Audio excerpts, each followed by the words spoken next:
it's fulfilling. I kind of have a little bit of a parental instinct towards these. I mean, people have a tendency to look at oysters and not see them as animals, but that's what they are. They're animals, and it's very, very fulfilling to take something from a baby and be able to tend to it, to nurture it, and to give it the best environment it possibly can, and over the course of years, see it grow, see it do well. Yes, it's hard work, but there's just so many intrinsic benefits that come with it. I mean, look at the location we're in right now. I mean, who wouldn't want to work out here?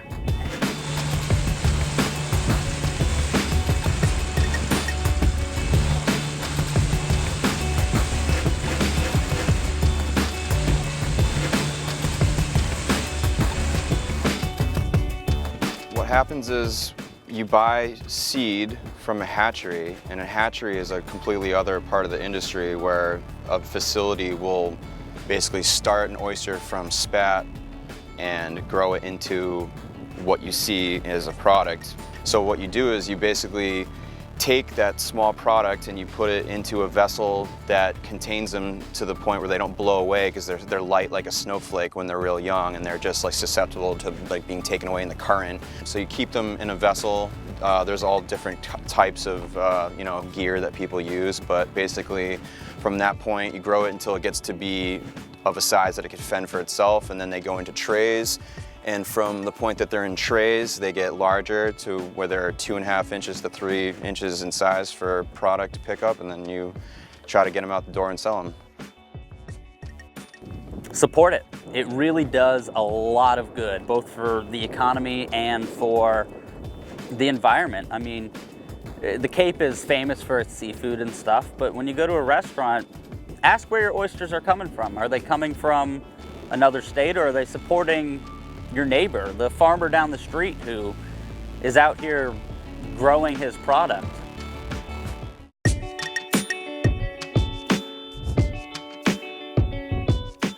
I mean, I think we've seen exactly what happens when the fishing industry goes away. We're known for cod at one time, and now the cod fishery's been completely decimated. And using our hatchery and having these local farmers, we have an industry on Cape Cod that's year-round and has great jobs for people who want to have a family here on Cape Cod.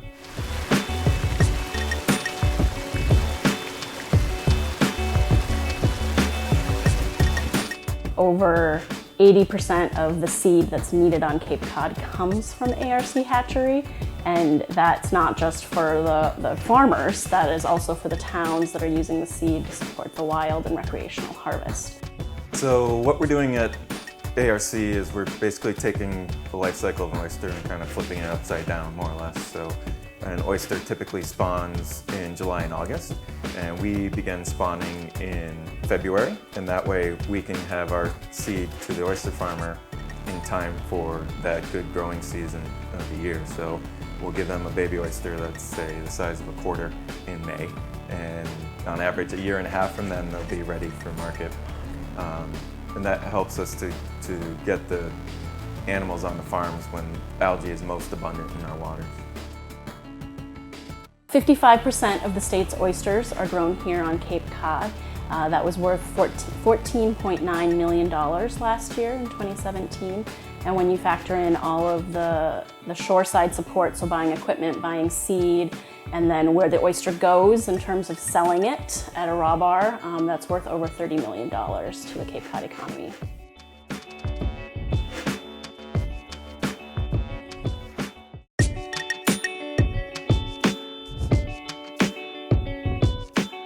Shellfish, and oysters in particular, are amazing at helping to clean our waters. An oyster can pump 50 gallons of water a day. The water comes into the oyster, and anything that's in the water, algae in particular, stays with the oyster, and the clean water leaves the oyster. And that algae is using all of the nitrogen that we are so worried about being in our estuaries. So once you harvest those oysters, you've taken the nitrogen out of the system.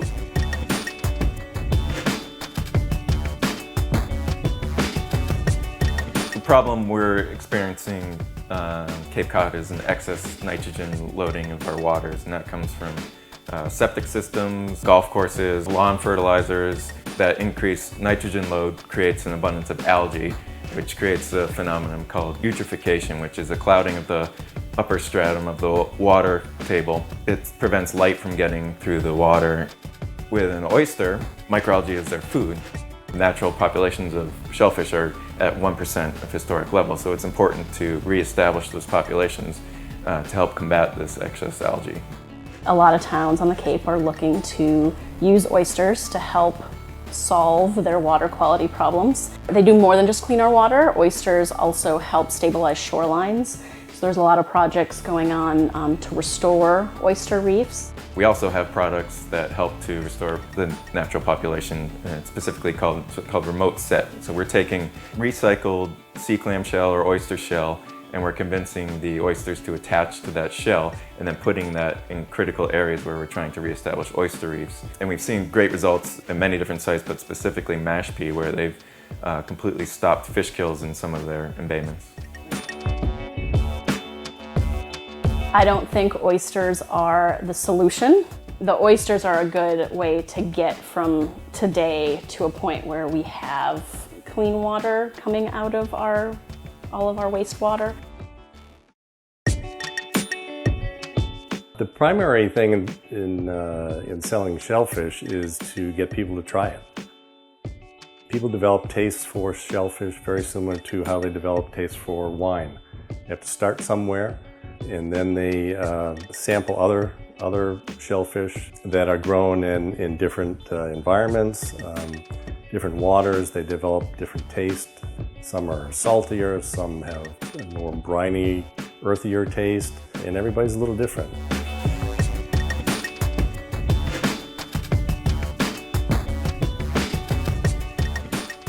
Oysters are very much like wine grapes, where they're all the same species, but they're based on the conditions in which they're growing. So whether it's the water quality, the algae that they're eating, the amount of fresh water, the gear they're being grown in, that dictates the different tastes of all the oysters. Every oyster should have a nice deep cup, a flat top. The deep cup means it's meaty and it's got a lot of brine in it. You want to avoid anything that looks dry. One of the best ways to get recipes for eating oysters is when you're out on the flats harvesting, to talk to the people around you, because everybody loves to share their favorite recipe, and everybody has a special ingredient that they put into their Rockefeller or their fried oysters or whatever they're eating. Everybody has a special way that they love to make them. I just personally do like them on the half shell, maybe just cold, maybe a tiny bit of lemon and a beer. I think that's the best way to eat an oyster.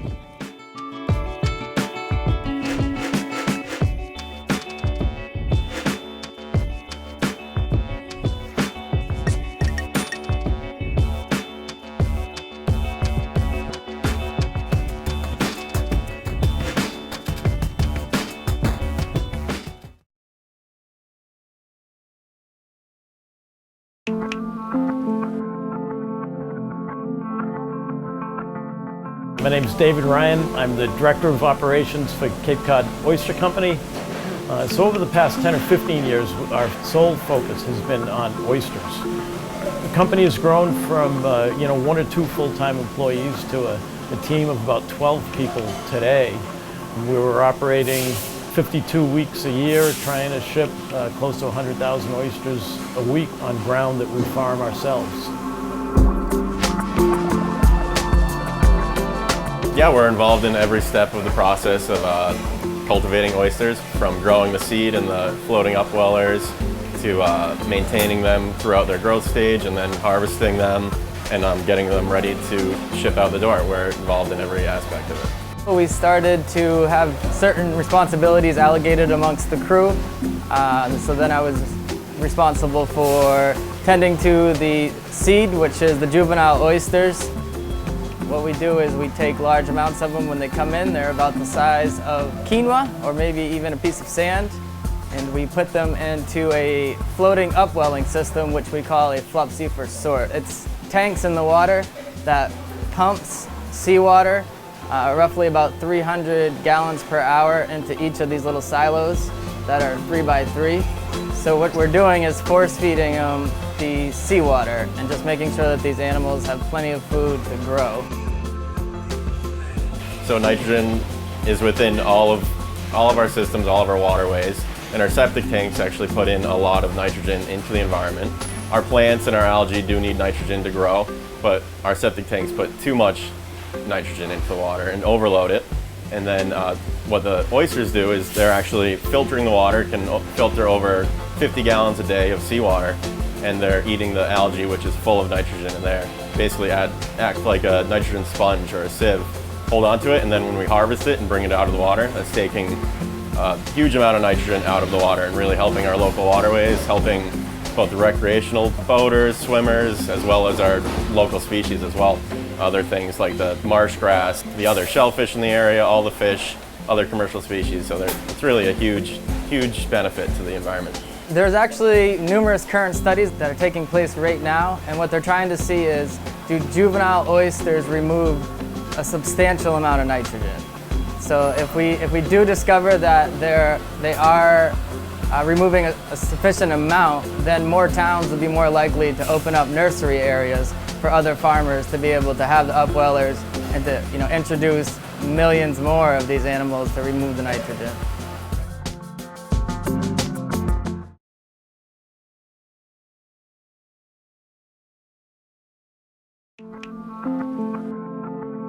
We call it the Hyannis Upweller Project, and the partners are our organization, Barnstable Clean Water Coalition, the Massachusetts Oyster Project, and the town of Barnstable. We're trying to grow oysters here from tiny little seed up to about 1 inch in length.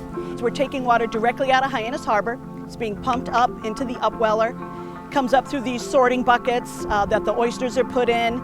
They're not only getting food and growing while they're in the tank, they're improving water quality, they're pulling out nutrients like nitrogen, and then they're also clearing up the water. They improve the water clarity by removing the sediment and the detritus. And then that clean water is going back down into the harbor. Once they grow to about 1 inch, we're taking the oysters out of the tank and we're putting them into town waters. And that's going to allow the oysters to grow until they're of harvestable size, which is 3 inches. And at that point, people in the town of Barnstable who have recreational shellfish licenses can come and harvest those oysters when they're mature and ready. So in the wild, an oyster grows at about 1 inch per year, so it'd take them 3 years to get to a harvestable size. And when we start them in the upweller, it takes them only about like 1.5 to 2 years maximum. The amount of growth that we see on a weekly basis is just unbelievable. For example, our last group of seed that we received in July, when we received it, it weighed 9 kilograms, and in less than 30 days, it was 900 kilograms. So if you can imagine the biomass, we receive a package, and then it essentially becomes the size of a vehicle within 30 days. So those are essentially my babies. I take a lot of pride in maintaining them and making sure that they are safe and sound. So in the past 2 years, we've developed 2 pieces of equipment to efficiently clean and grade our oysters. So we have a 2-stage machine that both rinses sand and mud and weed off of oysters, and then it passes through a sizing chamber where the camera actually takes several pictures of an oyster and it sizes it according to our specifications. It just enables us to turn out a very consistent sized oyster that goes into some of the finest retail markets and restaurants all across the country. We shoot to harvest about 20,000 oysters per day, and they're packed daily and delivered in refrigerated trucks to Boston distribution centers. Once it gets up to this distribution facility up in Boston, it's then sent via truck all the way as far as Denver, and then by air all the way as far as the West Coast. We're in probably 44 different states right now. We get pictures on our social media all the time from faraway places. Our big push this year has been to focus a little bit more on local. I think we want to keep improving it. We want to keep hopefully even doing some more oysters next year. What would be good is if we have to try and quantify, how many oysters are going in when they're 1 inch, how many are surviving over the winter, and then how many are reaching that harvestable age. and can try and look at that and try and factor how much nitrogen are all these oysters contributing to removing from the system.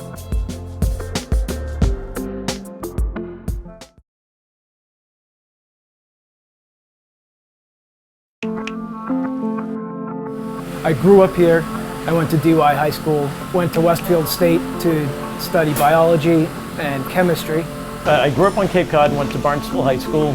Was involved with some really amazing science programs out at Sandy Neck and at other places. And I really had a love of, the outdoors. Life kind of brought me back to the Cape. It's one of those things, I even said in college, I'm not going back to the Cape. And then they say once you get that sand in your shoes, you can't get it out. I'm a Cape Cod local, and I've been into the environment ever since I was young. I went to school for biology. This is a growing field in the environmental field. I grew up in the White Mountains of New Hampshire. I went to school at New England College for biology with a focus in marine biology. I had actually met somebody special, and I moved down to the Cape about 7 years ago. It's been a great job. One of the great parts of it is it's very hands-on. You learn every aspect of the business. Every person here, whether you sit at a desk for a few hours a day or you're out at the machine, you're involved with the oysters from when they're brought in as microscopic seed to when they ship out the door as market oysters. Kind of explored a lot of options after college, a lot of fields, and this one kind of just spoke the most to me. It's, you get to work with your hands out on the water. You can't beat working out on the water in the summer on Cape Cod. Nitrogen is such a big problem on Cape Cod. It's really one of our biggest local problems with our local waterways, and this is a great way to both provide people food and help the environment through nitrogen mitigation. My biggest piece of advice for a young professional in any of the science fields is, to do something that you're passionate about. For me, straight out of college, I worked in a laboratory that was kept at 80 degrees with no windows. The work was extremely important. It just wasn't for me.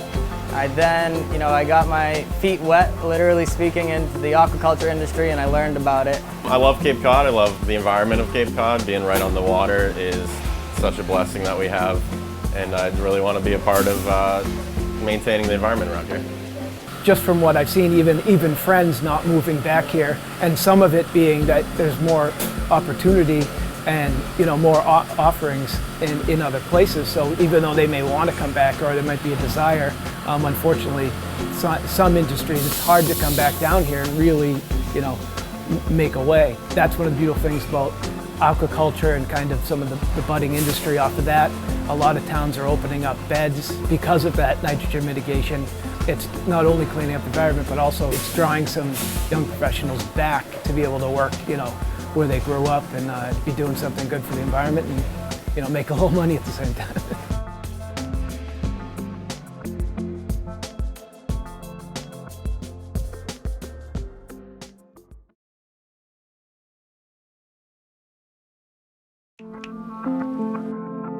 My name is Florence Lowell. I've been in the restaurant business for over 35 years. I started in France. I'm a French native. I came to Texas. I worked for a chef in Austin, Texas, and then I owned many different restaurants, Italian, Mexican, seafood. And then I came on the Cape 15 years ago, took over the Naked Oyster, and that was the beginning of the story.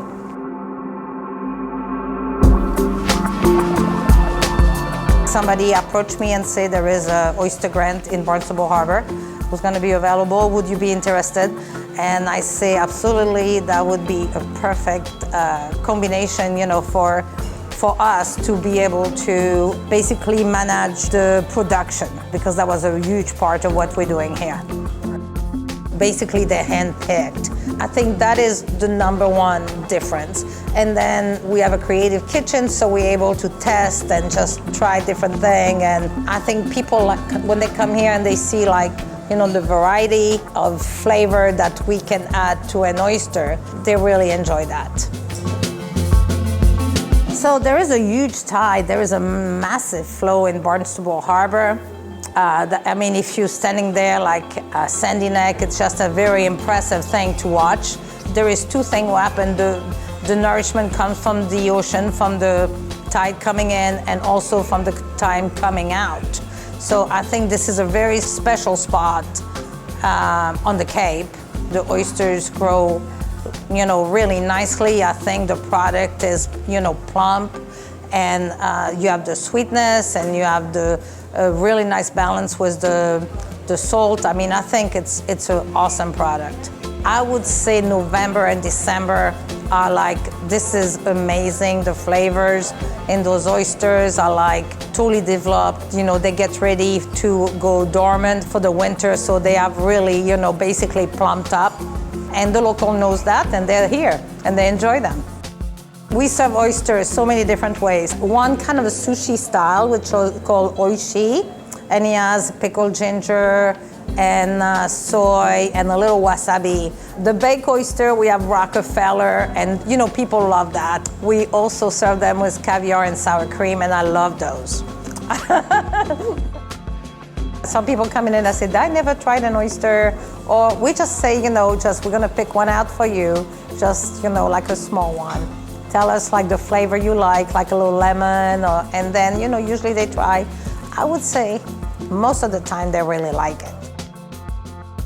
I come from that part of France that growing oyster is a main part of the economy. It doesn't mean that you can have tourism at the same place. It has never stopped people from enjoying, the shore, the swimming, the fishing. And so I think it's very compatible to have oyster farming and tourism.